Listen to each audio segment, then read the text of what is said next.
Live from Griffith Field at the Cal Ripken Experience in Myrtle Beach, South Carolina, CSI Sportsnet welcomes you into NCAA Division II baseball coverage on the ECC network. Today, the College of Staten Island plays their second game of the 2025 season as they take on the Penmen of Southern New Hampshire University. Good afternoon, everybody. My name is Joe Foreman, and I will be on the call solo here this afternoon into the evening hours as the Dolphins and Penmen will play two here on day two at the Cal Ripken Experience for the College of Staten Island. They come in with a record of 0-1. The Penmen come in with a record of 1-1 on the 2025 season. Before we get underway today, we'll take a quick look back at the two games these two teams played last season. The Dolphins and Penmen splitting a doubleheader when these two teams met nearly 1 year ago to the day. They played on February 24th of last year. In Game 1, it was a decisive win for the Penmen, 20-6, followed by a 4-3 victory for the College of Staten Island. Last night, the Dolphins were in action against Southern Connecticut State University. They led 4-1 entering the seventh inning. However, that game got away behind 6 Dolphin errors in the last couple of innings and 10 Owl runs. We'll talk a bit more about these two teams and about the game last night a bit later as first pitch is in for a called strike one to Chris Palomini. Palomini leading off for the second straight day. Hit a home run last night, was 2 for 4 at the plate with a couple of runs scored. Palomini quickly behind 0-2. And that breaking ball misses outside. On the mound for the Penmen, Jake Reisdorf, also batting second in the order today.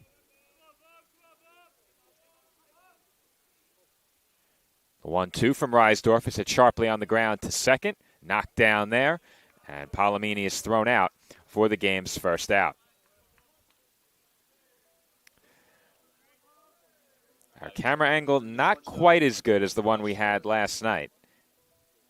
A bit more fencing and netting behind home plate here at Griffith Field.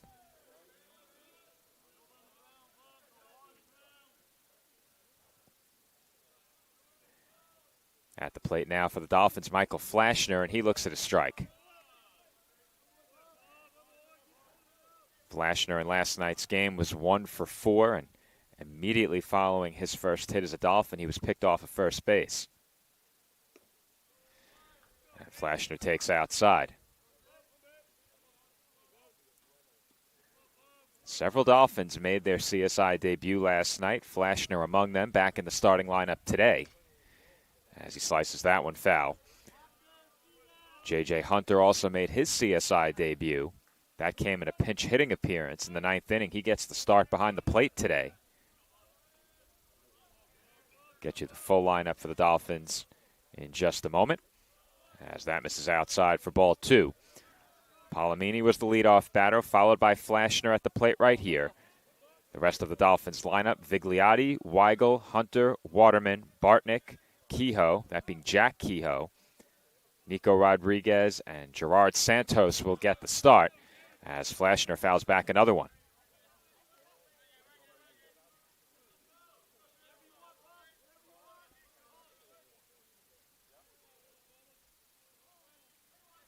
Count 2 balls and 2 strikes on the Dolphins starting shortstop, and he fouls off another.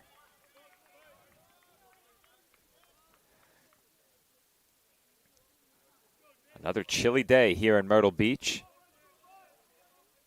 Expecting temperatures to drop into the low 30s later tonight as Flashner takes ball 3. Dolphins are playing back-to-back doubleheaders. One here today and another tomorrow. Comes the payoff pitch, and that's it on the ground to second again. Short throw over to first, once again in time, and there are 2 away in the road first inning. The Penmen have the advantage coming in of having not yet played a double, and they do not have to prepare for a double tomorrow. So I think even though they've played 2 games already, not having to consider another doubleheader tomorrow probably gives them a bit of an advantage in terms of personnel decisions. A.J. Vigliotti at the plate here. Vigliotti was 2 for 3 with a run scored last night. Was a part of that Dolphins rally in the first inning, which saw CSI score 3 times. Comes the 0-1, and that's in for a called strike 2.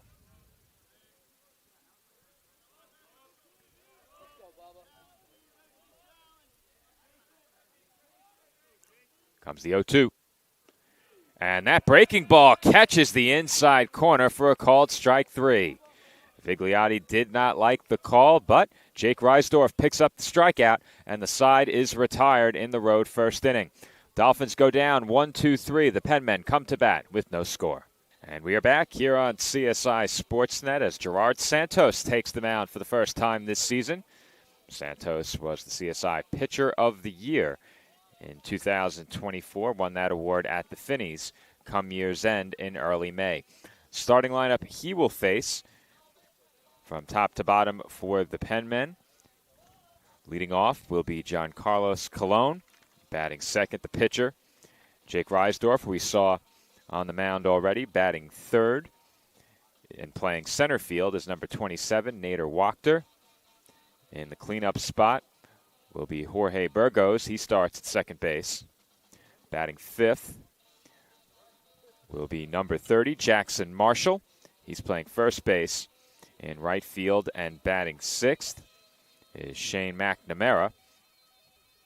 Batting eighth. Batting seventh and playing third base is number 2, Ruben Fernandez. Batting eighth is the catcher, number 9, Chris Leone. And batting ninth, the left fielder, number 14, Jacob Albert. It's been a long time since I did a starting lineup straight off of the Sidearm Live stats, but I think it went decently well. Those live stats missing the first name, so you have to go back and forth between your roster and your live stats. At the plate here, Colon ahead 1-0 against Gerard Santos. The 1-0 pitch on its way, and that's looked at low for ball 2. Colon through a couple of games, 4 for 9, 2 runs scored, an extra base hit, 3 runs batted in. His season off to a nice start as he looks at a called strike.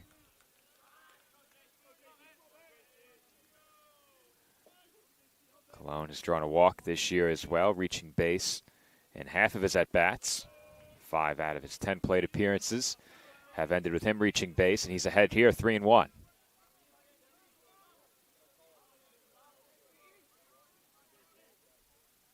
Comes the 3-1 pitch. And that is inside for ball 4. So Santos issues a 5-pitch walk to get things started here in the home first. Second, number 1, the pitcher, Jake Reisdorf. Jake Reisdorf will be the batter. Chance to help his own cause early as the Penmen have a leadoff base runner. Weigel playing in on the grass over at third as Reisdorf shows bunt. The runner is going. And the throw is offline. Stolen base for Colon, and just like that, the Penmen have a runner in scoring position.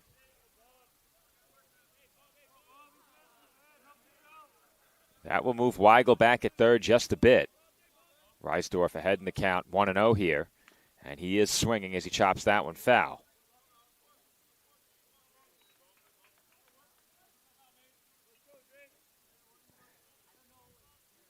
Reisdorf on the year is 2 for 4 at the plate with a couple of runs scored. He has doubled and tripled to account for his 2 base hits.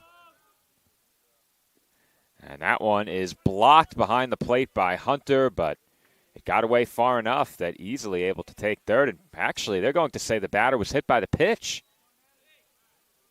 At least it looks that way.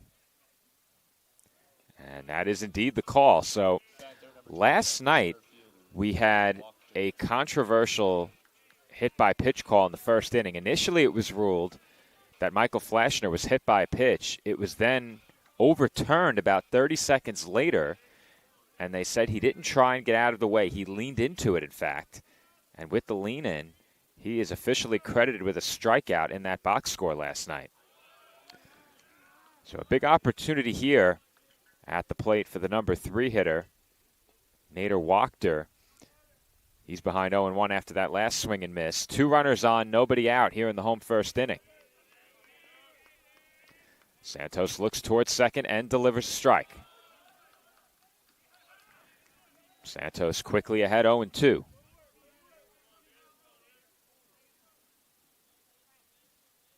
Big pitch here for the Dolphins senior. The 0-2 on its way, and a good block behind the plate by Hunter. Santos last season had 48 strikeouts and 54 2/3. Could really use one more right here.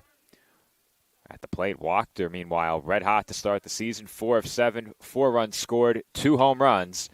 And that's hit toward the left side. Throw goes to first just in time. Another nice play by Vincent Weigel over at third base as both runners will advance.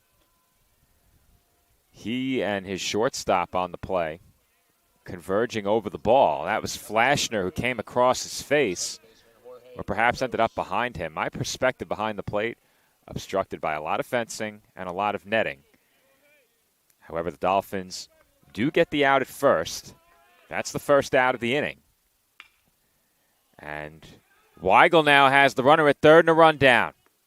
Hunter will tag out Cologne between third and home. They throw to second, and the runner there is safe. Nicely done again by Vincent Weigel, who has his season defensively off to a phenomenal start. Burgos offering at that first pitch, hit it right to him. And Weigel initially appeared to look the runner back. However, Cologne strayed a bit too far, and Weigel was able to get him in the rundown, where he was ultimately tagged out. So 2 away in the inning now. And the number 5 hitter will come to the plate. That is Jackson Marshall, and he's quickly behind 0-1. Well, Gerard Santos last year had a knack for escaping tough situations. And if he can escape the first unscathed, that would be a huge boost for he and this Dolphins team. And that will do it. It's hit right to first, and Bartnick steps on the bag to retire the side. The Penmen strand 2 in scoring position, and Santos escapes the first inning in a scoreless ball game. Dolphins come to bat when we come back. And we are back from the Ripken Experience here in Myrtle Beach. Top of the second inning about to get underway. This is a doubleheader between the Dolphins and Penmen. I did not mention at the top of the broadcast that it will be a 9-inning game followed by a 7-inning game, as is typical for most doubleheaders. No score through 1, as Vincent Weigel swings and misses at the first pitch he sees for strike 1. Weigel defensively has made his presence felt during CSI's first 2 games of the season, as he goes behind 0-2 here.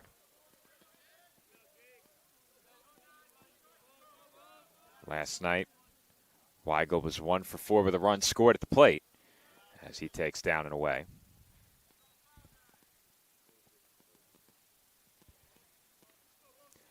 Count 1 ball and 2 strikes on the Dolphins' third baseman.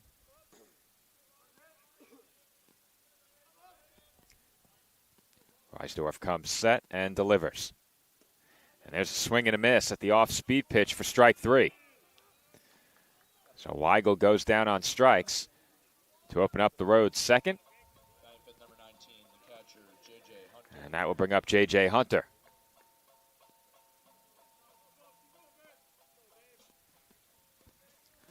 Hunter getting the start behind the plate today. Last night came on in a pinch hitting appearance in the 9th inning and delivered a base hit in his first Dolphins at bat. Here he's ahead 1-0.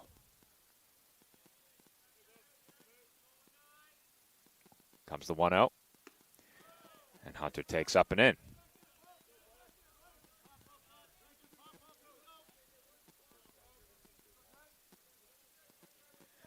Shadows beginning to creep in on home plate early in this game. So that may make our camera feed less than optimal once the shadows engulf the plate a bit more. But when the lights go on, things should be a bit better. That will probably take place during game 2. 2-1. Down low for ball 3.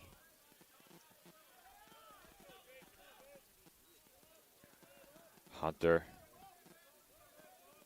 looking to reach base for the second time in as many at-bats as a Dolphin. And he will as he takes ball 4 inside. So 1 gone here in the inning, and Hunter draws the 1-out walk. That will bring up Jaden Waterman. Waterman had the big blow for the Dolphins in yesterday's game. It was a 3-run bases-clearing double in the first inning of that game. Came with 2 outs following what was a great at-bat for him. And Waterman slices that one foul.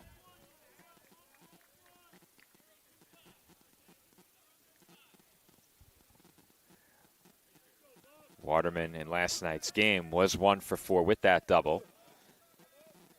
Of course, the 3 RBIs that came along with it as well. Comes the 0-1. And the off-speed pitch misses high.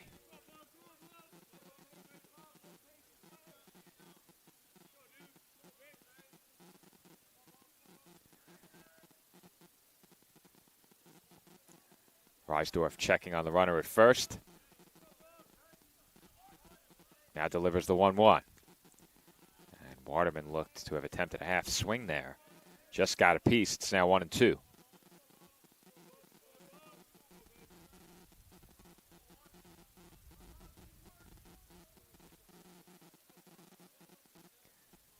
Count 1-2 on Waterman.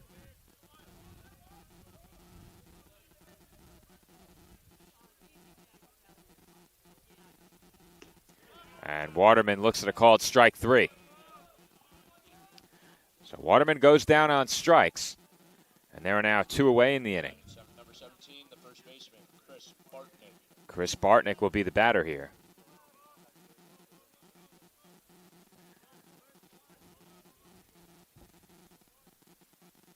For Bartnick, this will be his first at-bat of the season. And quickly he asks for time.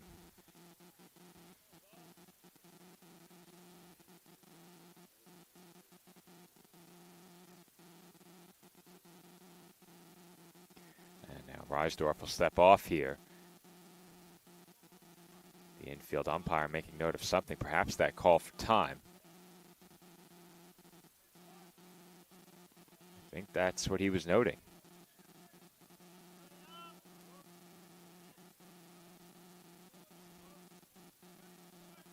Reisdorf comes set.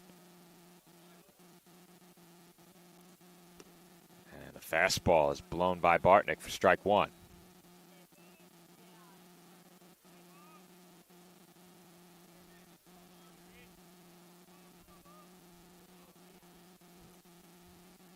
Once again, Reisdorf checks over his shoulder on the runner at first.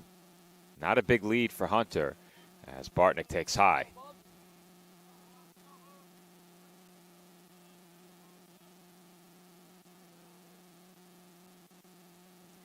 Count even at 1-1 strike on the Dolphins' first baseman.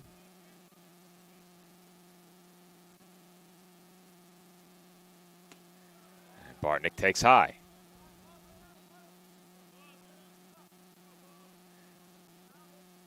Bartnick saw limited action last year in his first season as a Dolphin.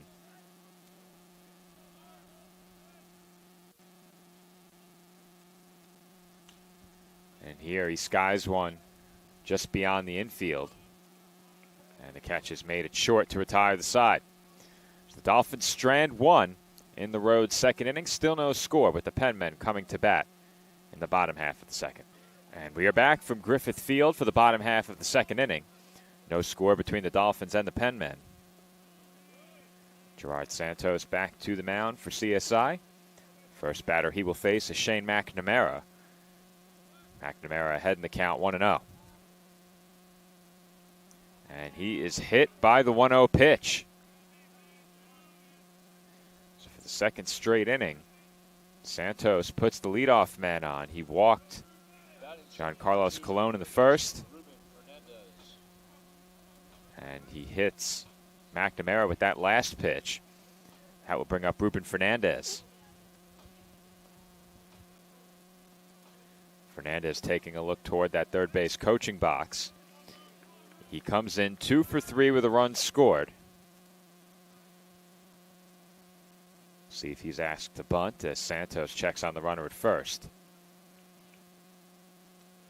I think most often you see if a head coach is willing to bunt with the 2-hitter, he'll probably bunt near the bottom of the order, but no bunt being shown here as that missed badly. Breaking ball in the opposite batter's box. Weigel with his toes on the grass over at third. He's now backing up. Though technically there is no grass on the infield here at the Ripken Experience, all turf. And now Santos is behind Fernandez, 2-0.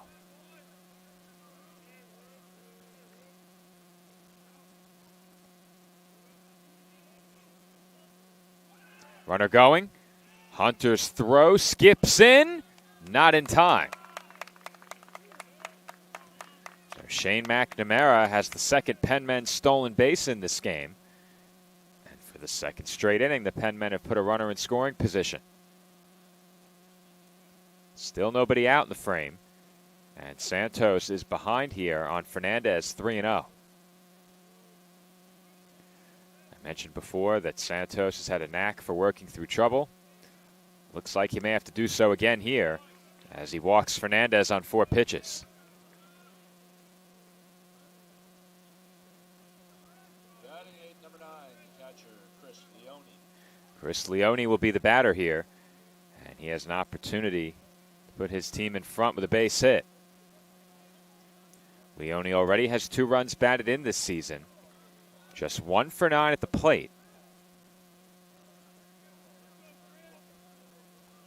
That RBI came on a sac fly. Dolphins respecting the bunt. The runners are going. And the runner is safe at third. Double steal by the Penmen. And it looks like they are going to try and exploit the Dolphins in that regard throughout this game. No hesitation running on the first pitch with Leone showing bunt. And it was relatively close at third, but the right call was made. The runner was in there. And now with 2 in scoring position and nobody out, the Penmen are on the cusp of a lead. But Santos gets the swing and miss there, and Leone goes behind 0-2. Santos hoping for a big pitch here to get a huge first out. He comes set. The 0-2 on its way, and that misses low.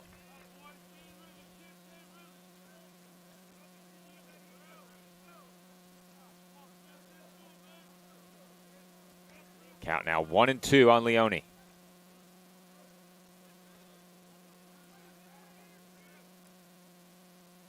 And that misses low.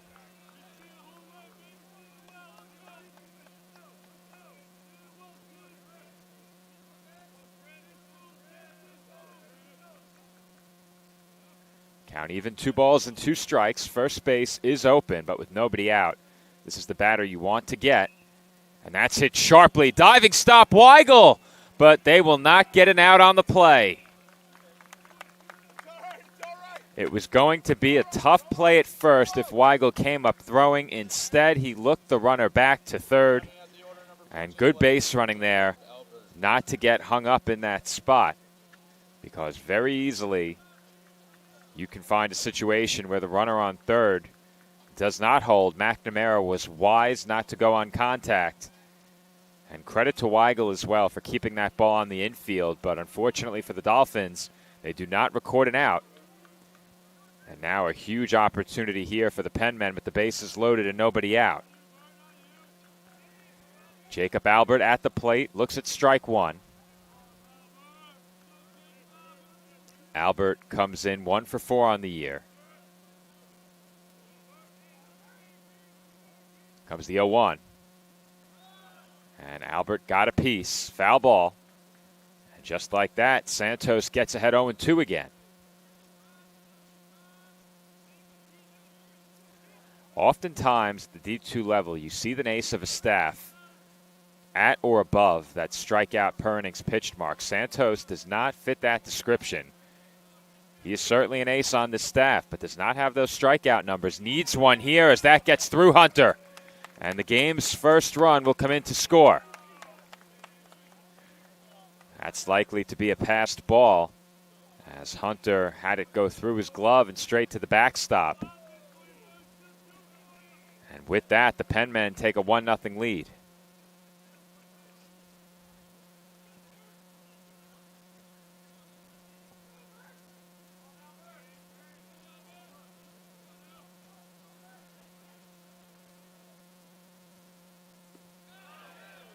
And Albert is rung up. He just found out.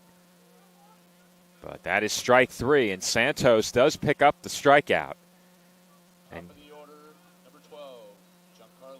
even though the run came in, that is still a big strikeout because you do not want to allow the number 9 hitter to reach when you're already laboring through an inning. That will bring up the leadoff man, Giancarlo Colon. And he takes ball 1.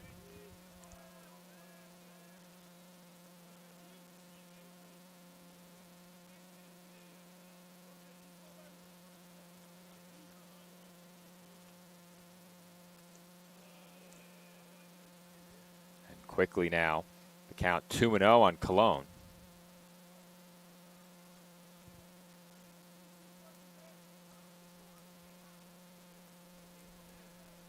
Santos quickly behind, 2 balls and no strikes on Colon, who he's already walked.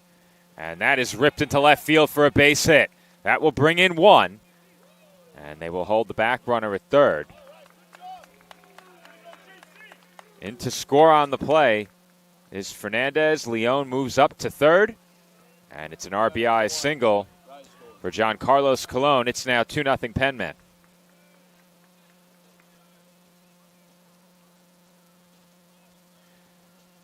At the plate now, Jake Reisdorf. And once again, he will have a chance to help his own cause. Runners on the corners, 1 out. His team in front, 2-0.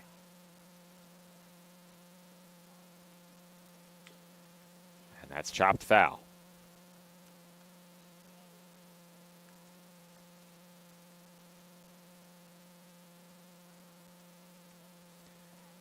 At the plate in this game, Reisdorf without an official at-bat.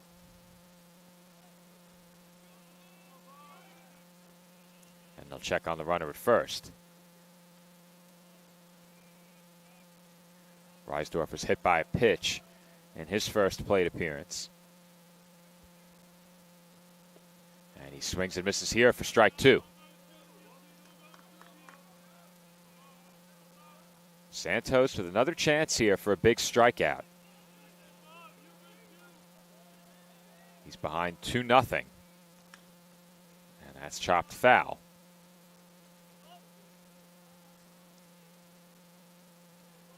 I mentioned it before, last year in the 2 games between these 2 teams, the Penmen won big. In Game 1, the Dolphins bounced back in Game 2 for a 4-3 victory. Santos did not pitch in the first game. As he does get the strikeout here, Reisdorf goes down swinging. And there are now 2 gone. Santos, in fact, did not face the Penmen last year. So for Southern New Hampshire, this is their first look at the Dolphins' right-hander. Though typically having seen a pitcher before might not mean all too much in a new year. 2 away now. Nader Wachter at the plate ahead 1-0.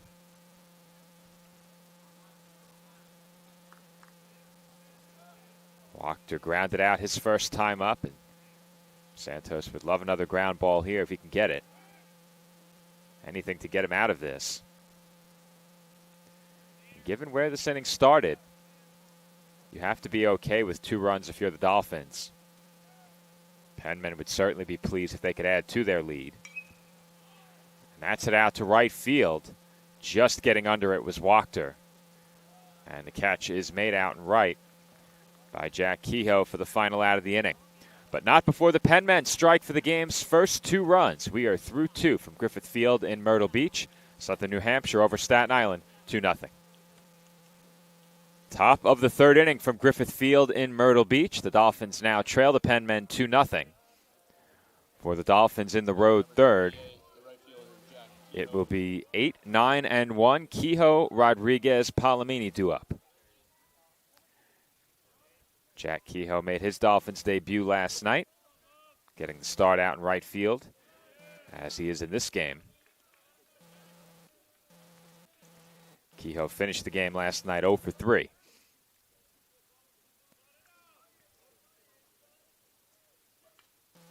And that sliced foul. Kehoe quickly in a 2-strike hole here. Last night, got a chance to see all 3 Kehoe brothers in the lineup. Jack, Ryan, and Michael all in there. Ryan was phenomenal in his first start of the year. Allowed just 1 run in 6 innings. Thought maybe he might get a 7th, but closing in on 100 pitches. I think the Dolphins rightfully pulled him in his first outing of the year. You don't want to push it too far. And a pitcher's first game action, unfortunately, they couldn't hold the lead for him as that's chopped to the left side. Kehoe running it out, and he is safe. It's an infield hit for Jack Kehoe, his first as a Dolphin. And it's a good thing he's a lefty for him, because if not, he probably does not beat that out. Great job defensively by the Penmen to make that one close, but Kehoe is on with a leadoff single. That will bring up Nico Rodriguez.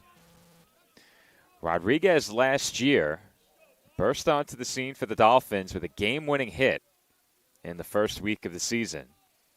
That was in one of a few games that I missed early in the year as they check on Kehoe at first. He's back. But Rodriguez with that game-winning hit earned East Coast Conference Rookie of the Week honors. And he put together a solid rookie season for the Dolphins at the plate.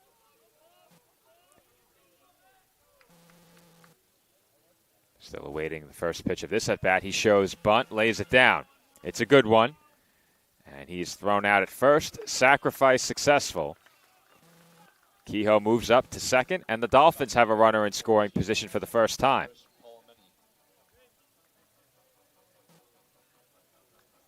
Chris Palomini will be the batter. Palomini with a couple of hits last night, reached base 3 times. And if there's anybody that you want at the plate right now is the Dolphins, he might be the man. A couple of good options behind him as well, but Palomini getting his season off to an electric start with the home run last night. Crushed one over the left center field wall to make it a 4-run game in the top of the 7th. He's ahead here 1-0.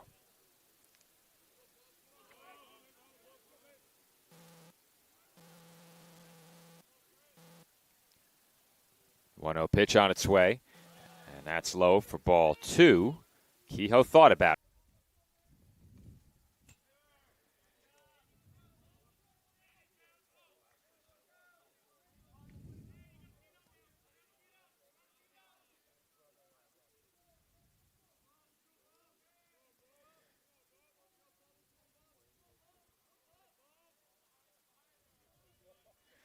All right, Joe Foreman back with you from Griffith Field in Myrtle Beach. Unfortunately, our wireless hotspot ran out of data, so I had to get out the credit card and purchase some more data for our hotspot, but that was enough to get us back online. So I do apologize for us briefly losing our feed.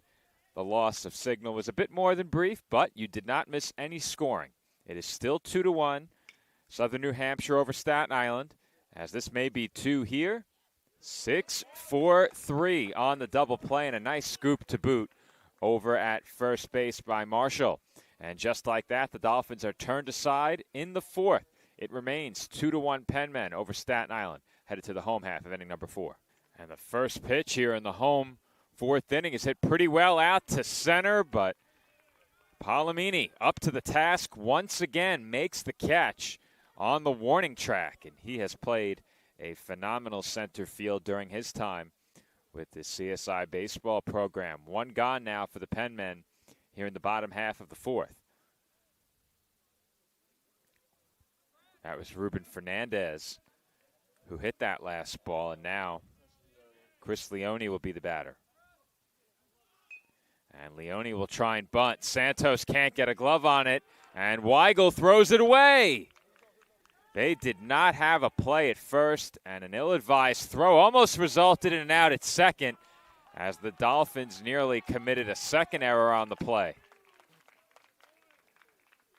Once Santos didn't get his glove on it, the play was gone. And even if Santos fielded that ball, I don't think he had a play at first.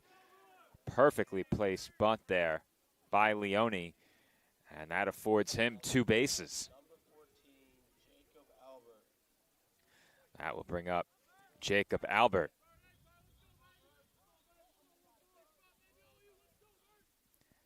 Albert 0 for 1 at the plate in this game. Struck out his first time up. And that gets through Hunter to the backstop. That will allow the runner to advance to third.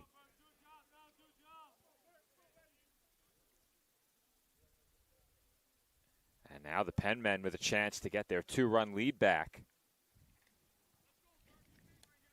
Dolphins are going to bring the infield in.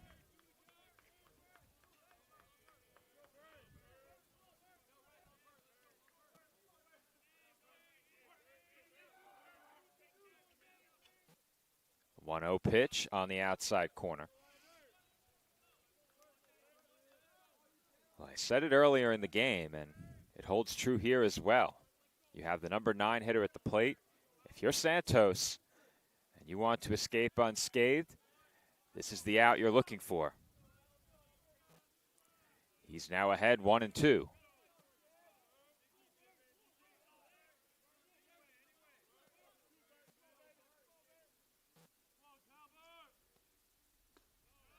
And the 1-2 misses.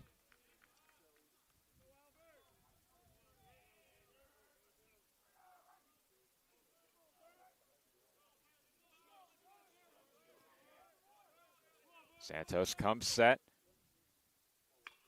And that's ripped right into the glove of Bartnick. Playing in, Bartnick went down to a knee and snagged it for a huge out, number 2. Still one more big out to get. And the Penmen will look to Giancarlos Colon to make this a 2-run game again.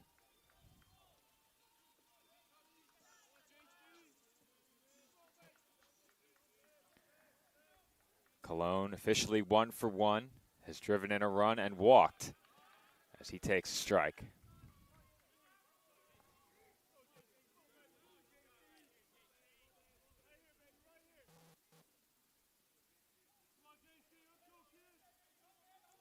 Santos comes set, and the 0-1 misses up and away.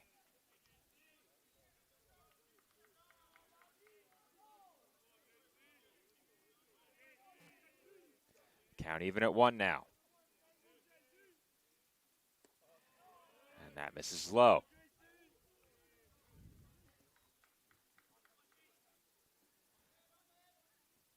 Thus far in this game, only 2 Penmen have a hit against Santos. As that's dribbled foul. Colon is one of them. He's 1 for 1. And then down at the bottom of the order, Chris Leone out of the 8th spot is 2 for 2. No other Southern New Hampshire batter has recorded a hit in this game. The Dolphins also have 2 players who have recorded a hit. Many more for both teams have reached base. As that's hit out to right, tailing toward the line, and the catch was made in fair territory by Kehoe.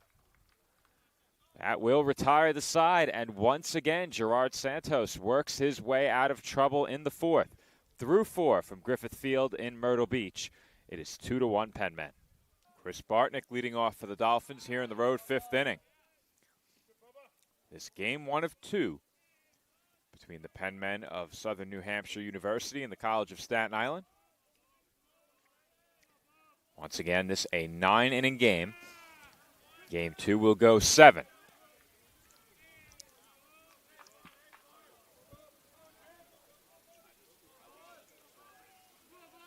Bartnick at the plate in this game, 0 for 1. Recorded that last putout a couple of innings ago on a line drive to first. Or I should say the second out. And here he is retired for the first out in the 5th. Now batting number 38, Jack Kehoe. It was Jack Kehoe who recorded the last putout in the previous half inning, made that catch in the right field corner. That was a fair ball. So Kehoe had to race over there and make sure it did not land. At the plate, Kehoe 1 for 1. He and Chris Palomini, the two Dolphins who have recorded a hit in this game. 5 hits between the two teams. Kehoe, Palomini, Colon each with 1, and Chris Leone with 2 for the Penmen.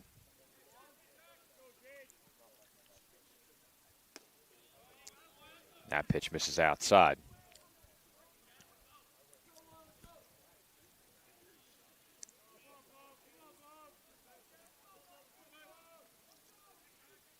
Pitch on its way. And that's hit sharply on the ground. Up the middle and through for a base hit. And Jack Kehoe now has 2 hits. And it looks like the place to be is the number 8 slot in the batting order right now. Both number 8 hitters are 2 for 2 in the game. That will bring up Nico Rodriguez, and we will see if the Dolphins bunt with him again. Last time he came to the plate after a Kehoe hit, there was nobody out. Here, there is 1 out.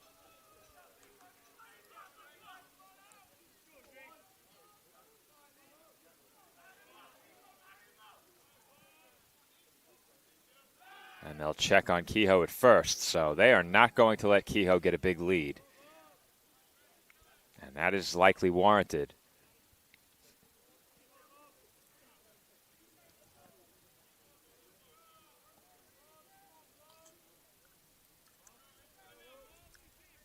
First pitch to Rodriguez on its way, and that's swung on and missed for strike 1.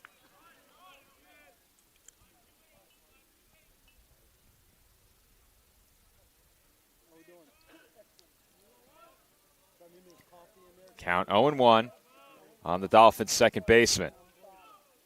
Kehoe does not have a large lead over at first. And showing bunt was Rodriguez. They throw behind Kehoe, but there's no play there. And the count evens up at 1-1.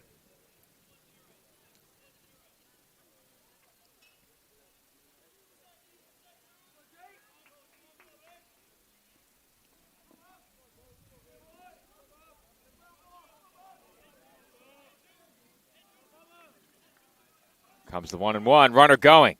Swing and a miss. Throw to second. In time, they got him. Now, the throw definitely beat Kehoe. I was not certain the tag beat him, but he is out. And that was not a great pitch to throw on either. That looked like a breaking ball. And Leone, with a strong throw, cuts down Kehoe trying to steal second. Nicely done by the Penmen catcher. And there are now 2 gone in the inning. And that's hit into shallow right center for a base hit. So Rodriguez, following the caught stealing, dumps the very next pitch into shallow right center for a hit. Coming up to bat number 14, Chris Palomini. Well, that one stings a little bit if you're the Dolphins. Obviously, you would have loved to have Kehoe on base ahead of that last swing. But now Chris Palomini will get a chance for the runner on. 2 outs now here in the road 5th. Dolphins trail 2-1. Now they'll have to keep an eye on Rodriguez over at first. Though I can't see any reason why the Dolphins would be encouraged to steal after that last caught stealing. As I mentioned, it was not a great pitch to throw on. And Leone still managed to get him.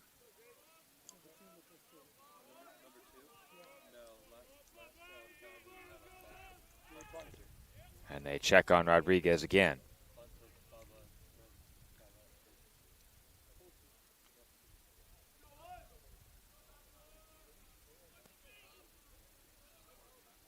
Want to know the count on Palomini. There's a swing and a miss.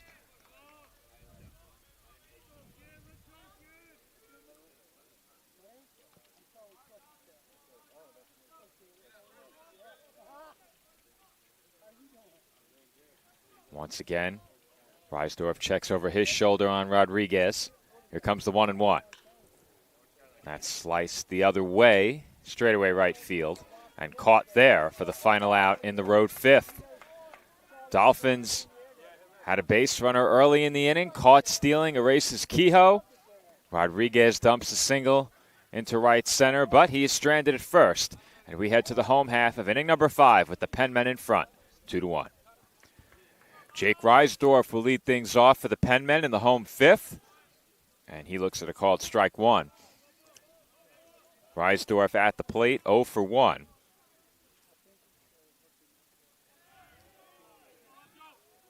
And he's quickly in a 2-strike hole here. He's been hit by a pitch and struck out in 2 plate appearances.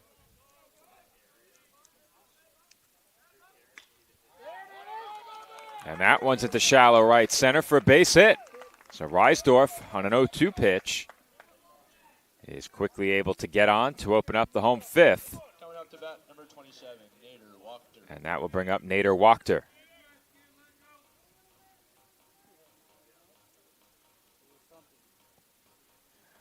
Wachter is 0 for 2 at the plate. Has grounded out and flew out in 2 plate appearances. First pitch on its way, and that's a breaking ball in for a strike.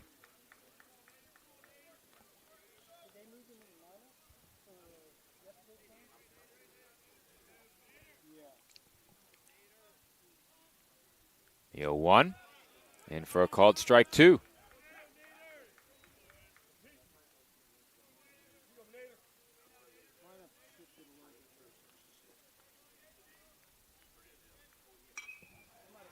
And that's hit in the air.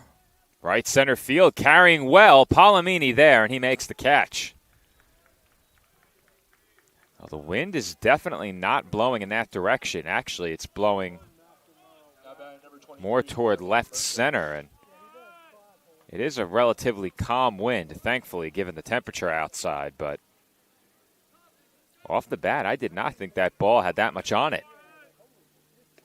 And there's a good block by Hunter.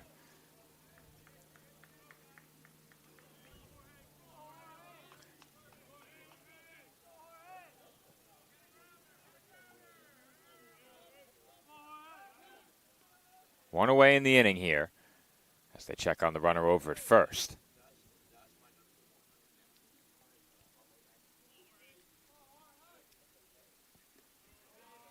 That pitch misses badly.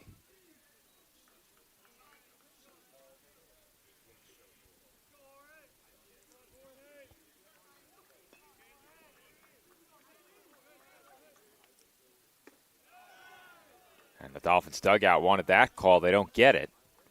And Santos very quickly behind 3-0.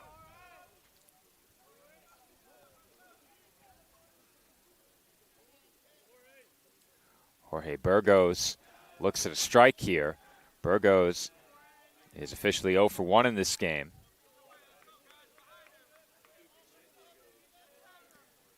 Reached on a fielder's choice, grounded out. Was hit by a pitch as well. So I think officially when you reach on a fielder's choice, it does go in the live stats as a ground out. And here he goes down on strikes. So Santos comes back to get Burgos. And there are now 2 gone.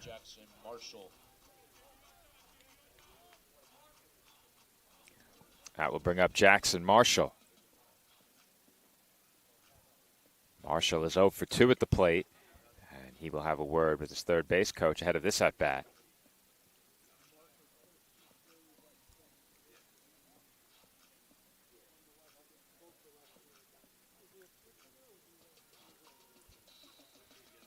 Conversation there continues. And finally, Marshall is ready to step into the box.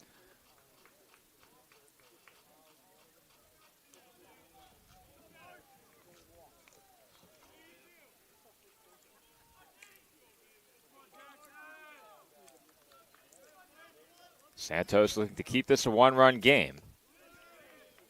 Not much movement over at first by Reisdorf. That could change here with 2 outs.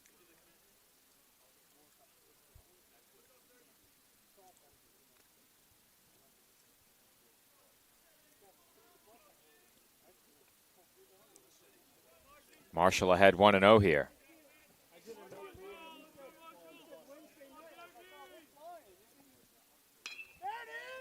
And that's it well into the left field corner, and that is down for an extra base hit. The ball ends up in the corner, and that will allow Reisdorf to score. In at second base, standing with an RBI double, is Jackson Marshall, and the Penmen are back in front by 2. It's now 3-1.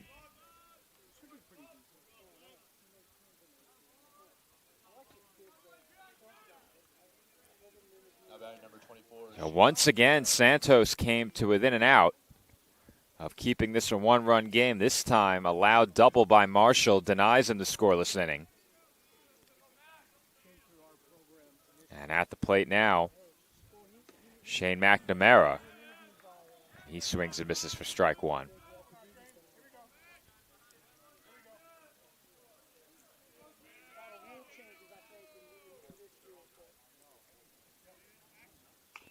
And the 0-1's hit softly. Played it short by Flashner, who did not have a play at first. Once again, the ball just got by Santos, and that was enough. Runners on the corners now. 2 outs in the inning, and Ruben Fernandez is the batter. Now trailing by 2 as we head toward the late innings. This out is a big one for Gerard Santos and the Dolphins. We are also at about that point in the game where pitch count becomes a factor. Santos unofficially at about 70 pitches here. So you figure you'll get at least one more inning out of him.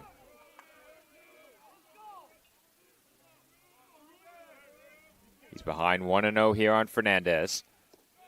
And that misses low for ball 2.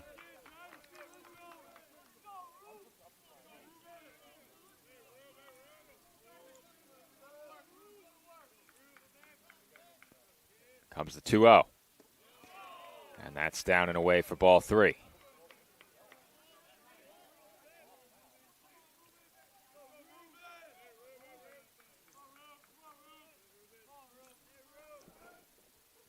Here's the 3-0. That's right down the middle for a called strike.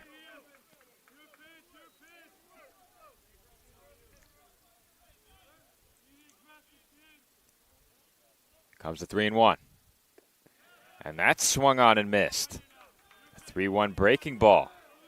And Fernandez swung through it. Count now full, 3-2. McNamara going on the pitch. And that's dribbled to short. Flashner with it, throws to first in time. And the side is retired. But not before the Penmen strike for a run. They extend their lead back to a pair. 6th inning about to get underway from Griffith Field in Myrtle Beach. Dolphins now trail 3-1 after the Penmen struck for their 3rd run of the game on an RBI double by Jackson Marshall. Michael Flashner will lead things off for the Dolphins here in the road 6th, and he takes up and away for ball 1. Flashner 0 for 2 at the plate in this game.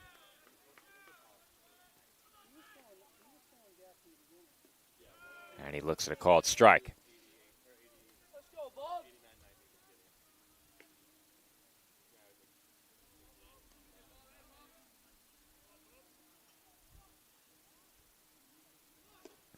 And Flashner showing bunt there. Finds himself behind 1-2 now.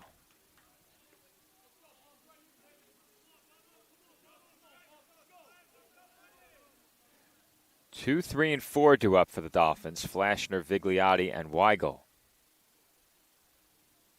Comes the 1-2, and that's hit the other way. Foul ball.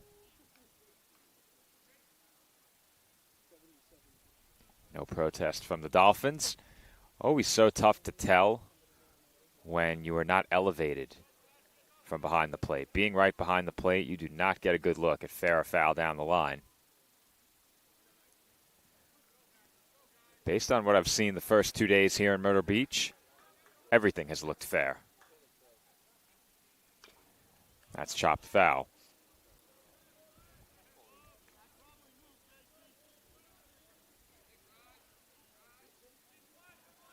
I have to admit, when I departed from Newark Airport, even though I had checked the forecast, I expected it to be warmer down here. As that's hit to the left side, going to be a tough play. Long throw across the diamond, not nearly in time. And Flashner is on with his first hit of the game, his second as a Dolphin. Now batting number 22, A.J. Vigliotti. That will bring up A.J. Vigliotti. Vigliotti, certainly a threat to tie this game with one big swing. But on the topic of the weather, I'm in the shade today. Thankfully, it is not a strong wind, but it is definitely feeling a lot like it was back at home when I left. You'd never know it by looking at the images of the game. You might be able to figure it out based on some of the long sleeves out there, but it looks much nicer here than it does back home on Staten Island. I can assure you that it does not feel any different. Vigliotti behind 0-1. As my iPhone's battery is low, which means our camera battery is low. I'm going to have to go get that off your screen. We'll get that charger plugged in as well.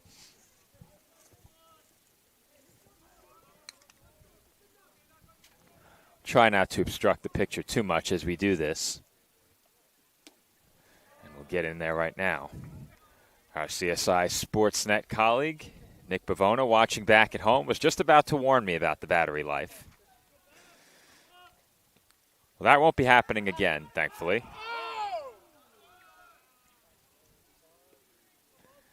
Close play over at first on the pickoff. Flashner just able to get back in. Back at home, Nick will have the call tomorrow when CSI softball takes the field for the first time this season. They'll throw behind Flashner again. He just gets back. Flashner definitely pushing the limits on his lead, but he is drawing a lot of attention over there at first base. Let's go, Bubba. Count 0-2 here on Vincent Weigel. And again, they check on Flashner.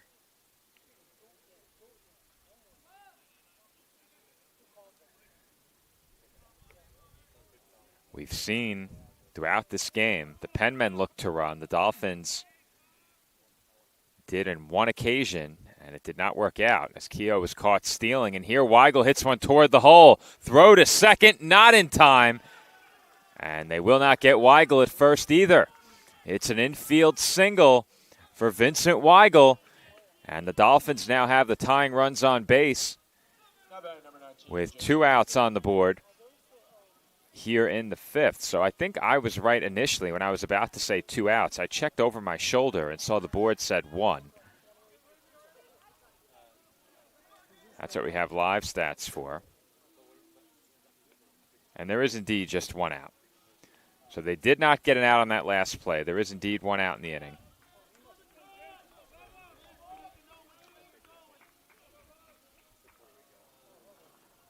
At the plate now, J.J. Hunter fouls that one back.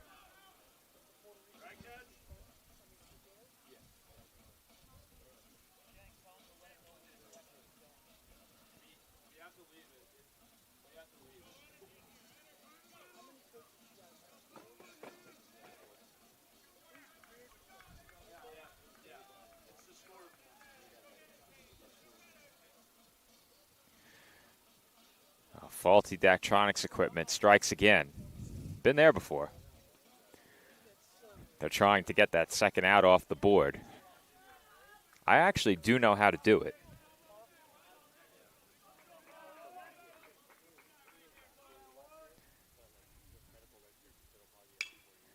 That one's hit sharply to short. Could be 2, 6, 4, 3, double play. And just like that, the road sixth inning comes to an end. Dolphins get a couple on base, but do not capitalize. We head to the bottom half of the sixth. Penmen over the Dolphins, 3-1. And we are back from Myrtle Beach, where the Dolphins trail by a pair entering the bottom half of the sixth inning. Gerard Santos back to the mound for Staten Island, delivers ball one. And a man who's had his number so far today is at the plate in Chris Leone. And he's on again. Leone, hit by the pitch, takes first base. And just like that, the Penmen have the leadoff man on.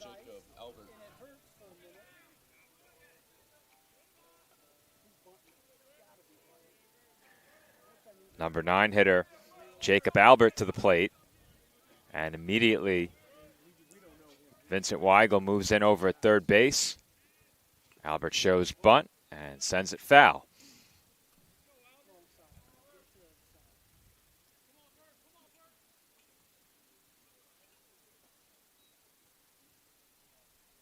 Albert in this game, officially 0 for 2. Has struck out and flew out in 2 at-bats.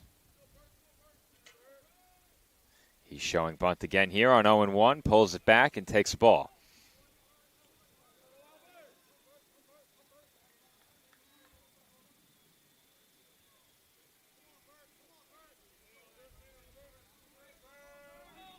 One and one on its way as Albert shows bunt again, and he takes outside. Well, it goes without saying that Santos can't afford to lose Albert to a walk. If he's looking to give himself up, you have to let him give himself up here. The man behind him, Giancarlos Colon, 1 for 2 off Santos as that's bunted over to Bartnick, and he throws to Rodriguez covering.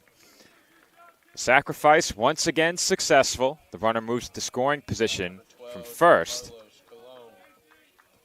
Leone now stands at second with 1 out, and Giancarlos Colon is the batter. As I mentioned, Colon 1 for 2. He's walked, driven in a run. He's also stolen a base in this game.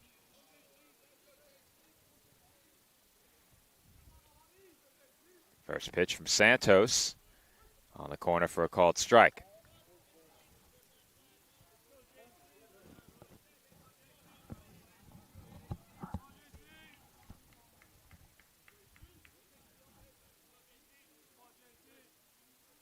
Comes the 0-1.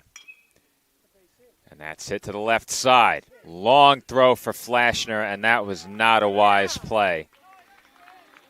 Flashner threw across the diamond. He did not have a chance to get Colon, and that throw allowed the runner to move up to third. There's been a good deal of tough luck in this game for Santos, and really both pitchers on the infield. Some well-placed slow rollers that have resulted in hits have benefited both sides. And now the Penmen are threatening again here in the sixth. Runners on the corners, 1 out. And that pitch misses for ball 1. Well, I mentioned it during the previous inning that pitch count is something we have to start looking at for Santos. This very well could be his last inning. And I think more than likely it would be if this was not a doubleheader with another double looming tomorrow. So it remains to be seen exactly how far the Dolphins may look to push their pitching staff today, knowing that they have 2 more tomorrow. That one hit over to first. They'll come home with it. Good throw by Bartnick. Leone's hung up, and he's tagged out. Good heads-up play at first base by Bartnick. That ball was hit pretty hard right at him, and he decisively came home with it. Didn't give Leone a chance to scramble back. And there are now 2 away in the inning.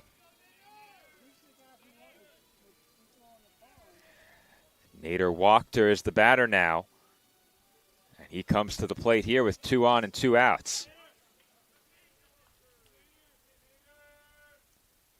It looked improbable moments ago, but all of a sudden, Gerard Santos with a very real opportunity to escape this inning without allowing a run.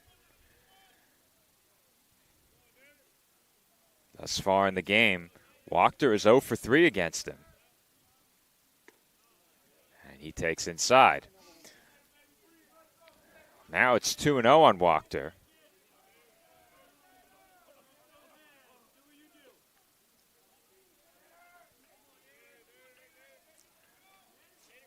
Santos comes set. 2-0 on its way, and that's down and in. So Santos very quickly behind 3-0 on Wachter.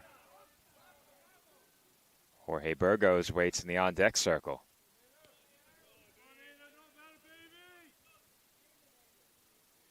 Here's the 3-0. And that wasn't close. So Santos either wanted no part of Wachter or just missed with 4 straight. And that might be all for the Dolphins' right-hander. We will see here.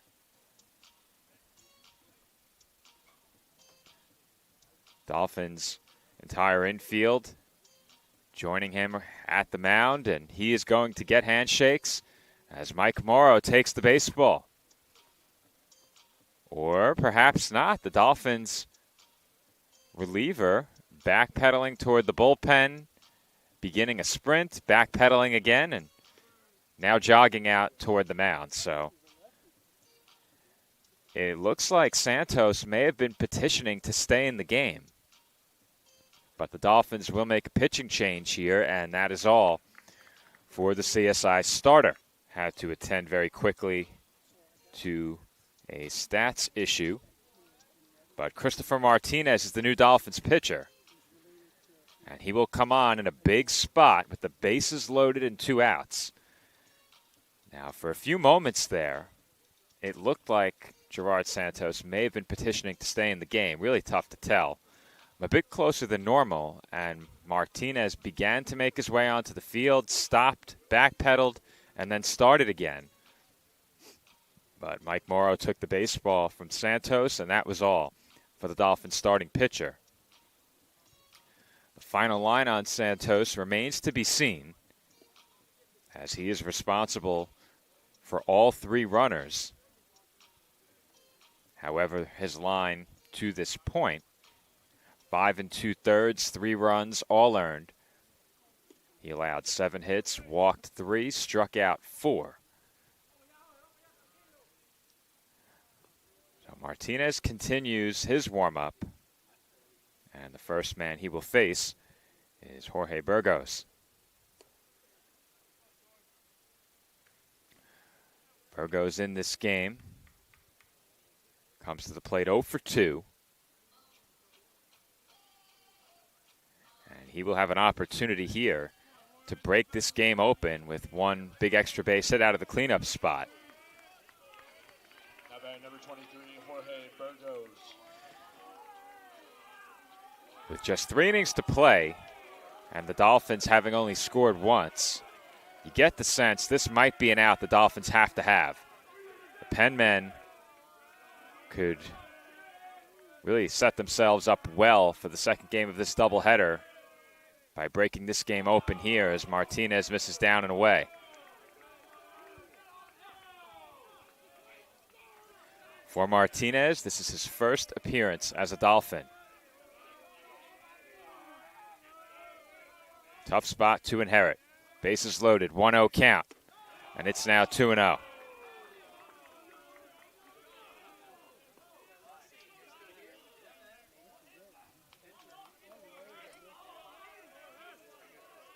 It's 2-0 now on Burgos. Nowhere to put him. Martinez comes set. 2-0 pitch. Downstairs, ball 3. And the Dolphins pitchers have now missed with 7 straight.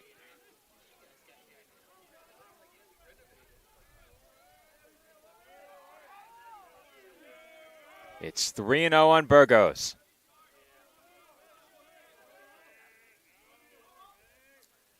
And that pitch is not close. Ball 4. That will force in a run, and the Dolphins trail 4-1.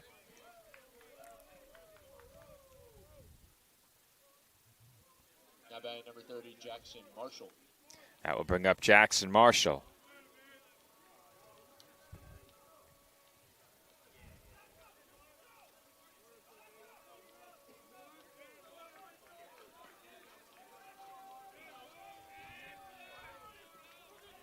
Marshall had the big RBI double his last time up, and if he can do that again here, he will have broken this game wide open.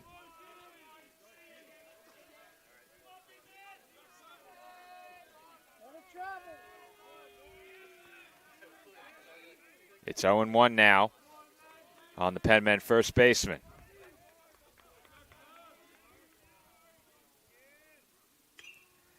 That one running on the hands, popped up.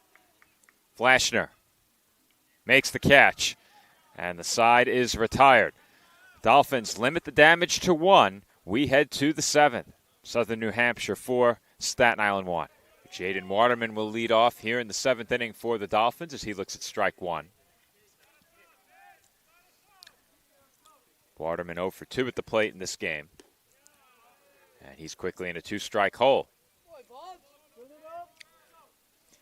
So for the second straight day, an opposing pitcher has really had a strong outing against the Dolphins. Now, they chased the starter, Steve Phillips, yesterday after just 3 innings, but in relief, Harry Roy went 6 innings and allowed just 1 run. That is exactly what Jake Reisdorf has done here in this game. Dolphins with a run on 6 hits through the first 6. As Waterman went up the ladder after that fastball, he swings and misses for strike 3. Guy number 17, Chris Bartnick. Reisdorf has now struck out 6, and Chris Bartnick will be the batter.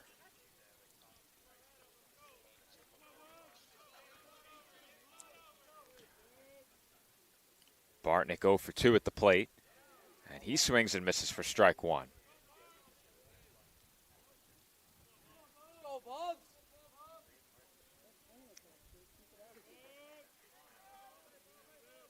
Comes the 0-1, and that misses away.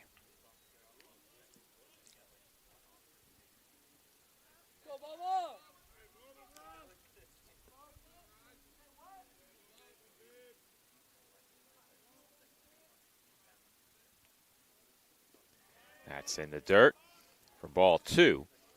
Bartnick now ahead in the count, 2-1.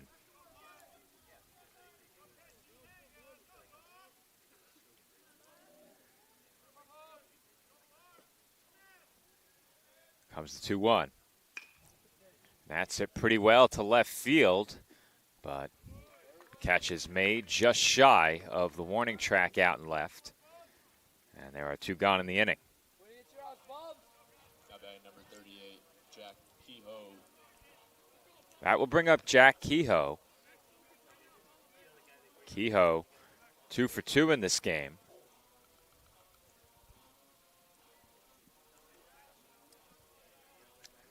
Eight and 9 in the Dolphins lineup are a combined 3 for 3. 8, 9, 1, and 2 have combined for 5 of the 6 hits. In the middle of the lineup, spots 3 through 7, only Vincent Weigel has a hit. Both he and J.J. Hunter have reached base.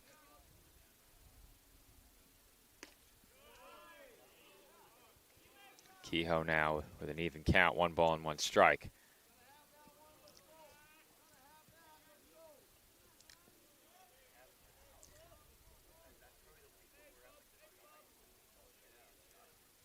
Comes the 1-1. That's down low for ball 2.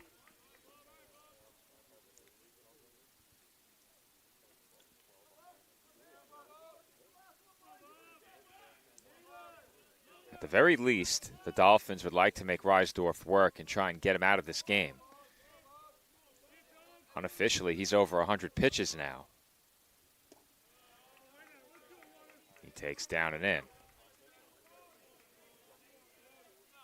Or I should say Kehoe takes down and in. That's ball 3, but Reisdorf now behind 3-1.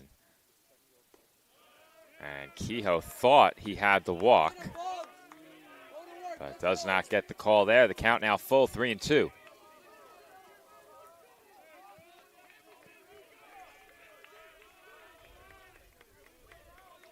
Count full on the Dolphins' right fielder. Payoff pitch on its way. And that's it on the ground and through the right side for a base hit. Jack Kehoe now 3 for 3 at the plate. And with 2 gone, the Dolphins have a base runner here in the 7th. That will bring up Nico Rodriguez.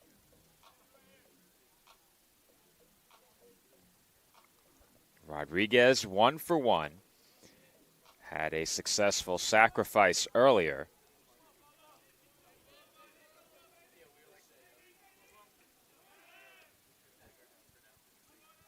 Also had a base hit following Kehoe being caught stealing second. So 1 for 1 for Rodriguez, and a chance here to keep this inning going and turn it over to the top of the lineup. That one way downstairs. Good block behind the plate by Leone.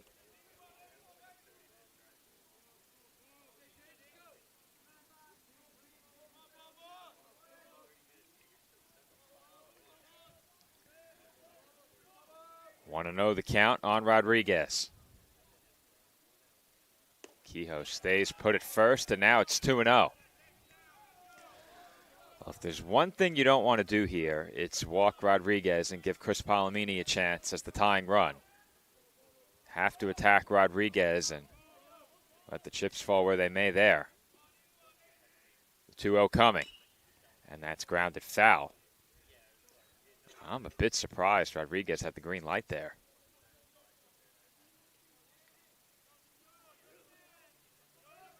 Count now 2-1.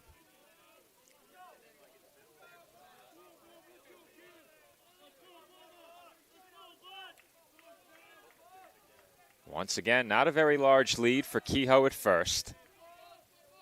He is inching further and further from that bag, however, as that's ball 3.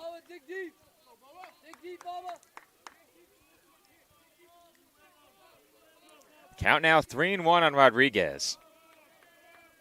Dolphins would love to get him on here and give Palomini a chance. Here's the 3-1. And Rodriguez can't believe it. He tossed the bat away, thought he had the walk, and he did not get that call. That's the second time this inning that a Dolphin has thought they've taken ball 4. The count now full, 3-2. Kehoe can get a head start. There he goes. And Rodriguez does take ball 4 this time.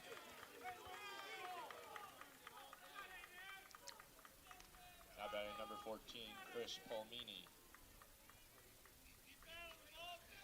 Chris Palomini will be the batter. And it may not be Reisdorf who faces him. And it looks like we're going to have our first Southern New Hampshire pitching change of the afternoon. So with 2 outs here in the road 7th, the Penmen will call to the bullpen. We'll be right back. Southern New Hampshire over Staten Island, 4-1. The Dolphins with 2 on here in the road 7th, and Chris Palomini coming to bat.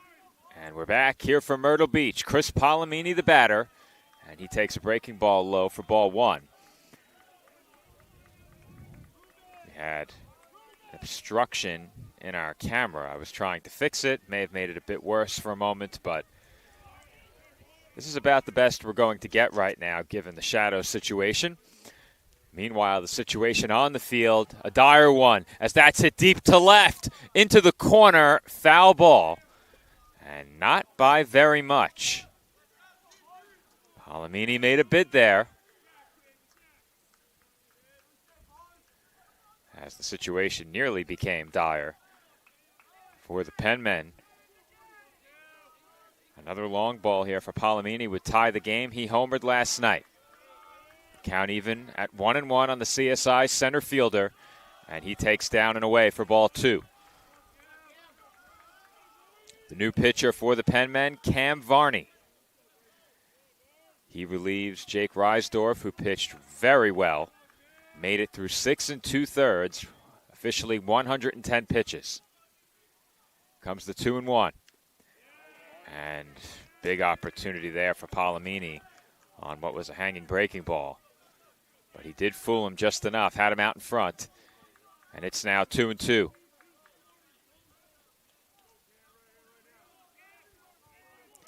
A full count would benefit the Dolphins in that both runners could get going on a 3-2 pitch. We'll see if we get to that point. Count even at 2-2. 2 gone here in the road 7th. And Palomini swings through the breaking ball for strike 3. Cam Varney comes out of the Penmen bullpen and strikes out Palomini to retire the side. 2 Dolphins stranded in the 7th, and we head to the bottom half of inning number 7, Southern New Hampshire over Staten Island, 4-1. And we are back for the home 7th inning. Had to make some adjustments to our setup as I had to get the MacBook charger for my personal computer. Our broadcast computer is actually being controlled remotely right now, and that is something that is going to become more and more regular in the future. As that's tapped over to second, easy play there for Rodriguez, and very quickly Shane McNamara is retired for the first out in the inning. Stepping up to the plate, number 2, Ruben Fernandez. 1 gone here in the home 7th, and Ruben Fernandez will be the batter. But on the topic of remote control of the computers, we are also moving in the direction where I will be able to broadcast games remotely. Hopefully that is not necessary, but our plan for the game on Sunday, if baseball had played against Bloomfield, Nick Bavona was going to be at the facility. I was going to be remote doing color commentary for that game. Right now, we are targeting basketball's senior day on March 1st as the first game that I will do remotely. I will be in Florida awaiting the arrival of softball as they begin spring training the next day. However, with senior day taking place, that's a game I don't want to miss, so I'm going to do that game in part remotely, even if just a cameo appearance. As that's hit pretty well, deep left center field. Palomini looks up and plays it off the fence. It's a double for Ruben Fernandez, and with 1 out here in the home 7th, the Penmen have yet another runner in scoring position. How about number 9, Chris Leone? Chris Leone will be the batter here. And Leone has been a tough out today. He is yet to be retired, officially 2 for 2 at the plate. And a chance here to help the Penmen extend their lead further.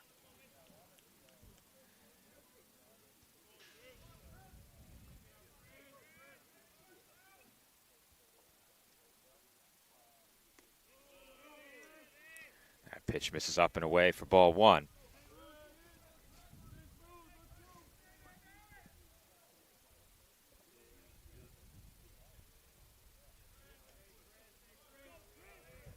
Martinez comes set.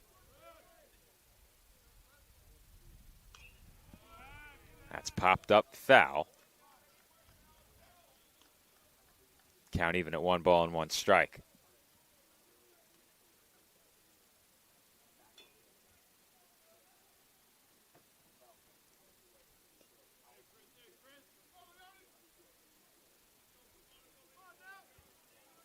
Here comes the 1-1.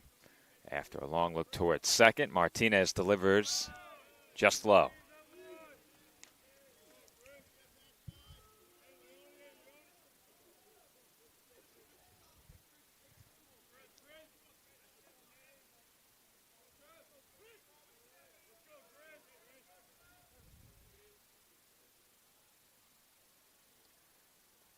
They check towards second again, and that is ripped foul.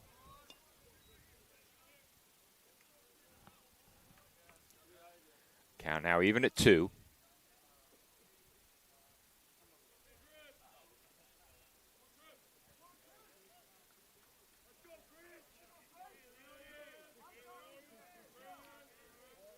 Martinez working very methodically here. Checks towards second and delivers. way upstairs.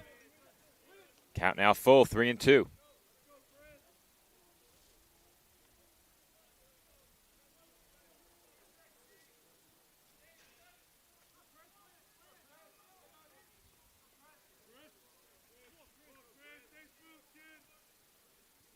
Payoff pitch. Swung on and missed. A good breaking ball there from Martinez. And Leone is retired for the first time in this game. Number 14, Jacob Albert. 2 away now for Jacob Albert.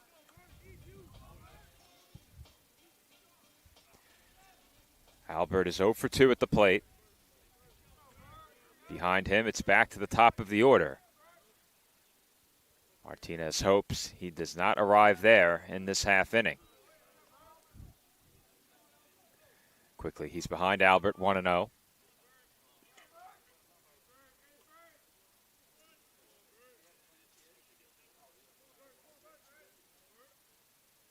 Two checks towards second again, and the breaking ball is in for a called strike.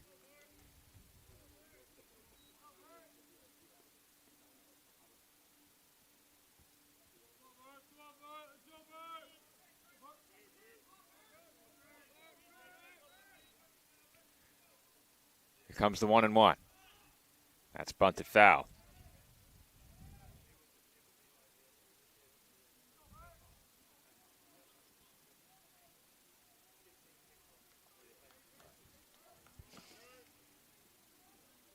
Count even at 1-1 on the Penmen left fielder. Make it 1-2 with that last foul ball. Here comes the 1-2. That just missed.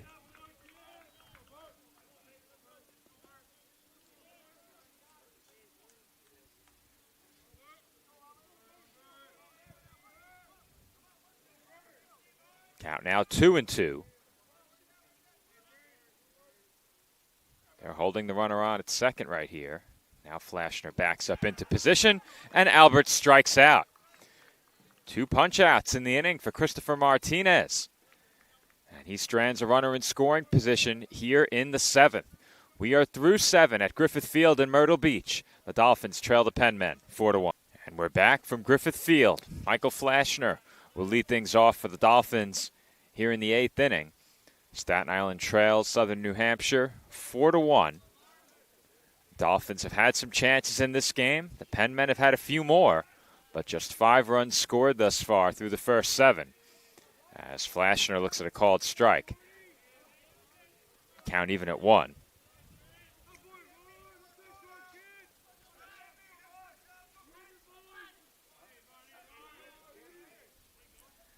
Comes the 1-1. Flashner looked like he was about to show bunt and takes out of the zone.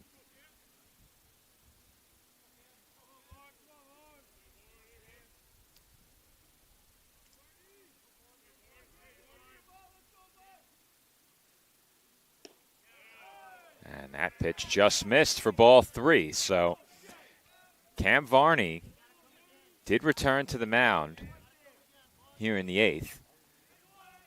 Picked up a huge strikeout of Chris Palomini in the 7th in relief of Jake Reisdorf. And Flashner takes high for ball 4.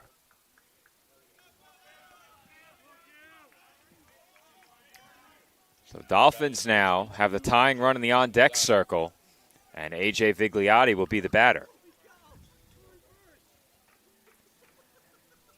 Vigliotti 0 for 3 in this game. No better time to change that for him than right here. He struck out a couple of times.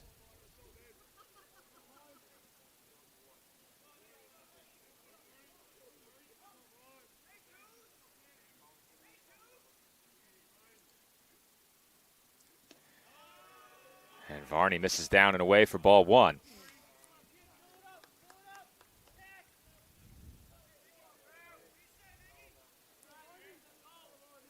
Vigliotti ahead 1-0. Flashner with a medium-sized lead at first. And Vigliotti takes a strike.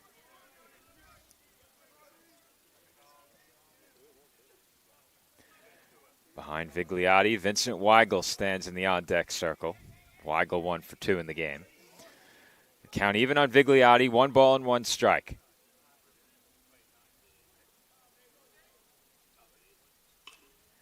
And that's sliced the other way. Foul ball. Vigliotti behind 1-2 now. Varney looking for another strikeout of one of the more dangerous bats in this Dolphins lineup.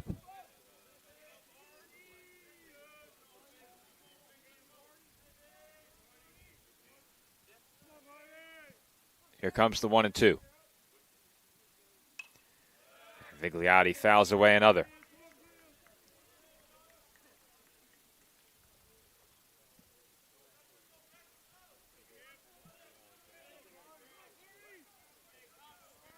Count remains 1-2 on the Dolphins' designated hitter. CSI looking to bring the tying run to the plate. Nobody out here in the 8th. Here's the 1-2.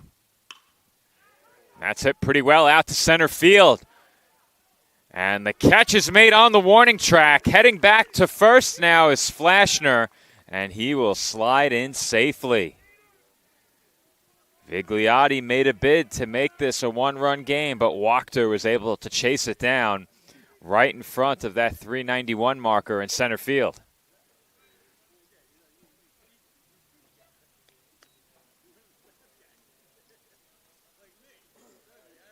How about number 9, Vincent Weigel?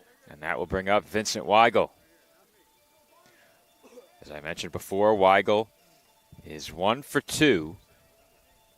Behind him, 5, 6, and 7 are a combined 0 for 8.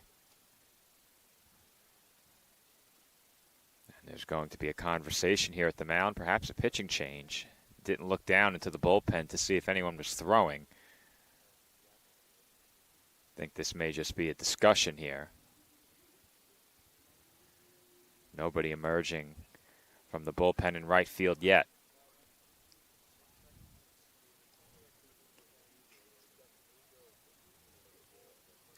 Conversation continues at the rubber for the Penmen.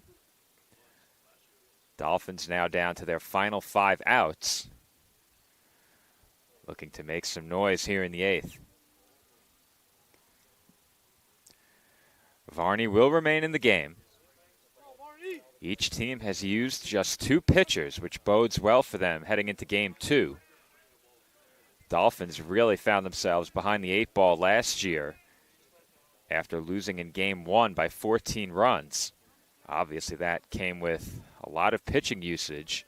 They have not found themselves in that position here today. And they are going to appeal, I believe, that on the way back, the runner did not touch second, and he didn't. Flashner missed second base on his way back. And he is called out on the appeal. Wow. You don't often see that work to the benefit of the appealing team.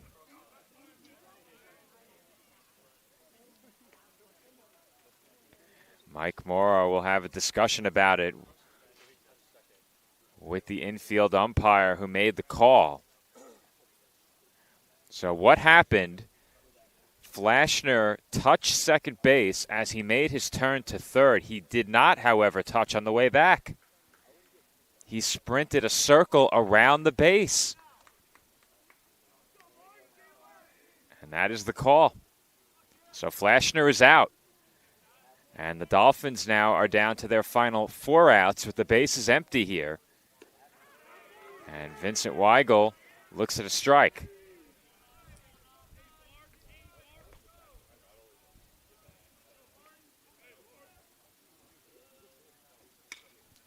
And Weigel hits one out to straightaway center.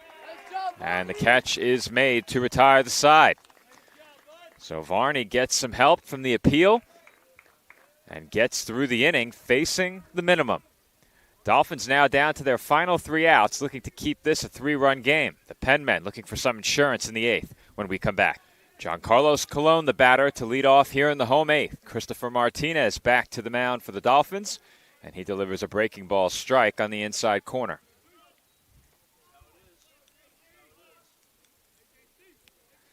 Colon is 2 for 3 at the plate, has driven in a run and drawn a walk. That pitch misses down and in.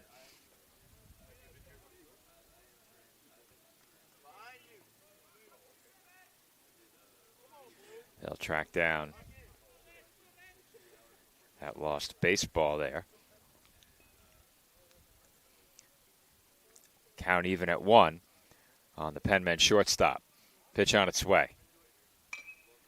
And that's it on the ground to short. Flashner has it, and his throw to first is in time for out number 1.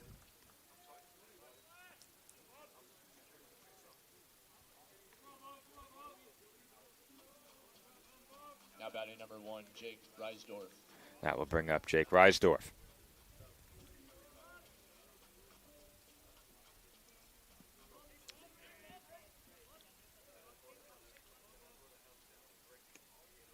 That's taken outside.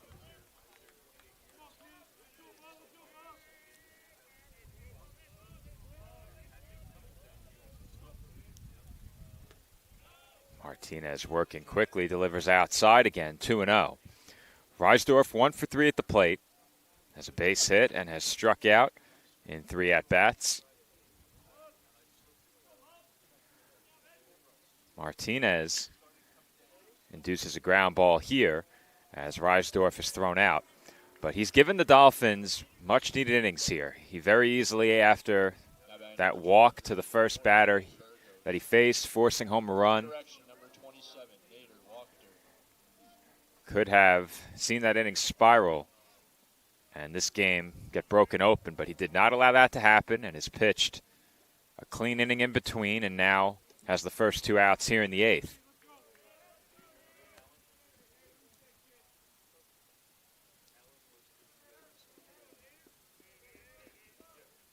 Nader Wachter at the plate here. Looks at a strike, and it's 0-2 now.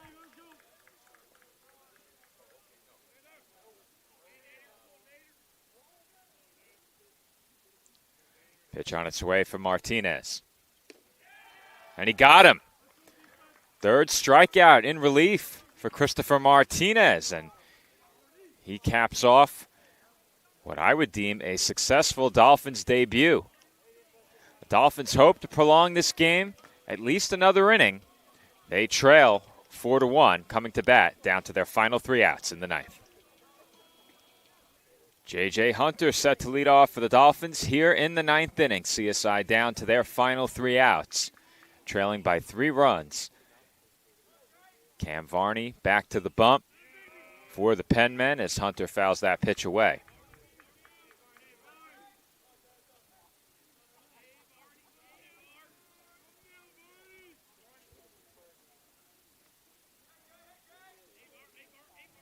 We will be going offline following the conclusion of this stream. I have to preserve as much of that hotspot data as possible.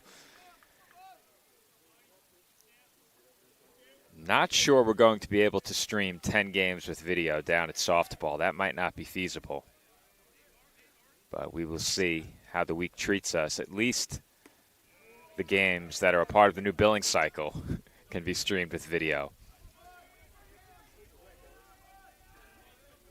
But as I was saying, we will go offline following the conclusion of this game and come back for game 2.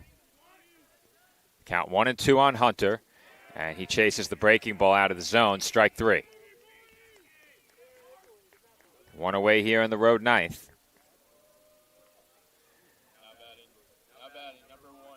And Jaden Waterman will be the batter.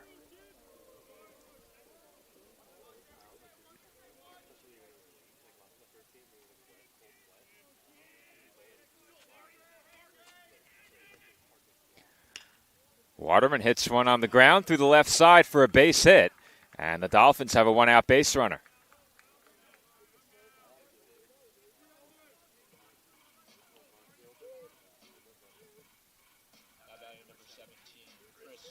That will bring up Chris Bartnick.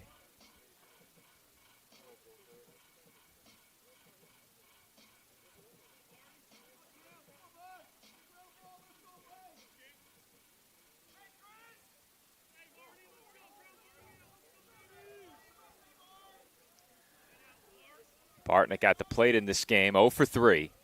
Looking to change that here, and that's way downstairs. Well, if there's one thing you want to avoid as Varney, it's the walk.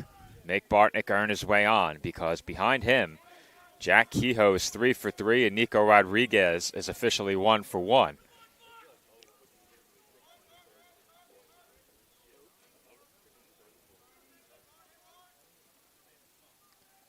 Comes the 1-0, and Bartnick fouls it off.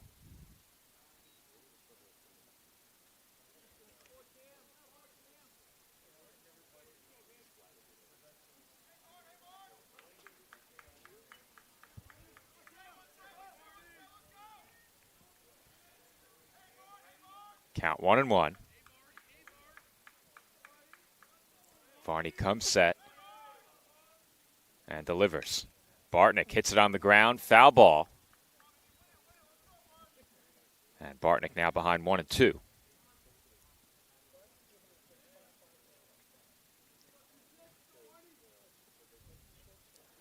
Once again, this is a 9-inning game, of course.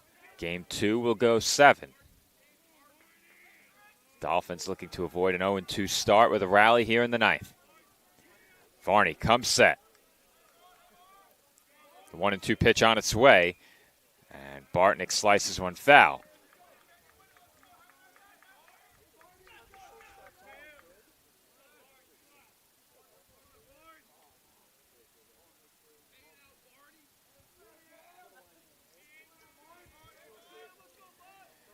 It remains 1-2 on the Dolphins' first baseman. Waterman, the runner over at first.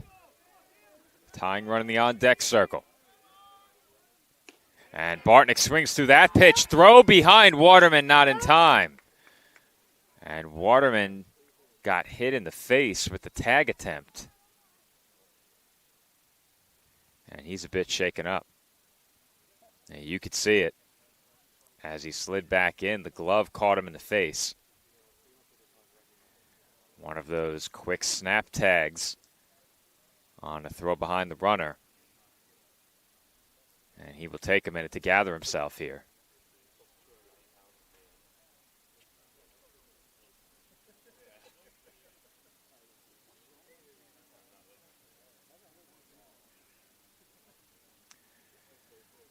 So when action resumes, Jack Kehoe will be the batter with the Dolphins down to their final out here in the 9th.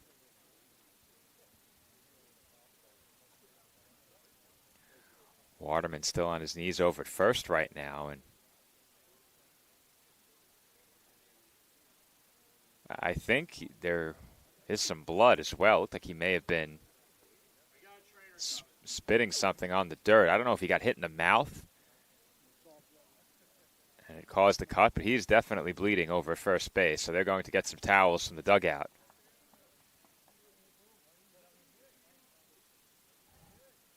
May have been hit in the nose, but they'll send the trainer out there to get a look.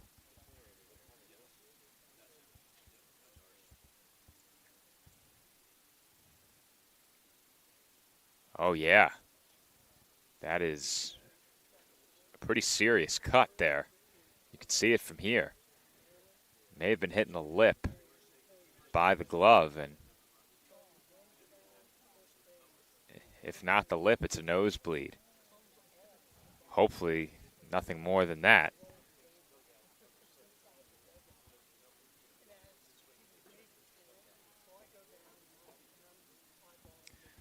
Won't speculate any further to the nature of the injury, but you can definitely see from here that Jaden's got some blood on his face. And right now there's no indication of whether or not he's going to stay in the game.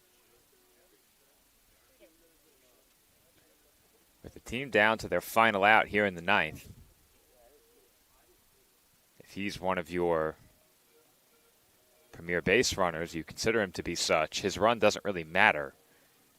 It's the run in the on-deck circle that would matter most in this spot. But they continue to work on Jaden along the first base line, and he is going to come out of the game.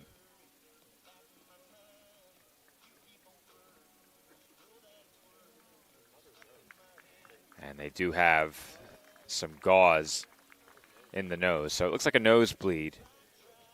And he was probably struck on the nose with that glove as the snap tag came in. So the Dolphins are going to send a pinch runner into the game here.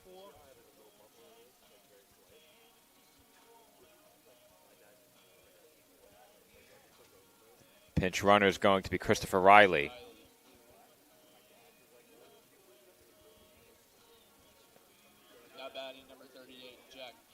So Riley in as the pinch runner. Jack Kehoe the batter. Kehoe has not been retired in this game. He's 3 for 3. And the Dolphins now down to their final out, trailing by 3 runs. We'll hope to, at the very least, bring the tying run to the plate.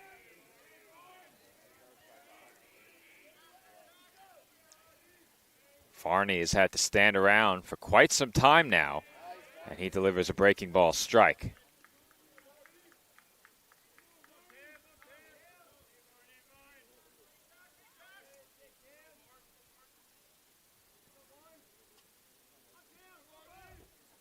Varney ahead of Kehoe 0-1.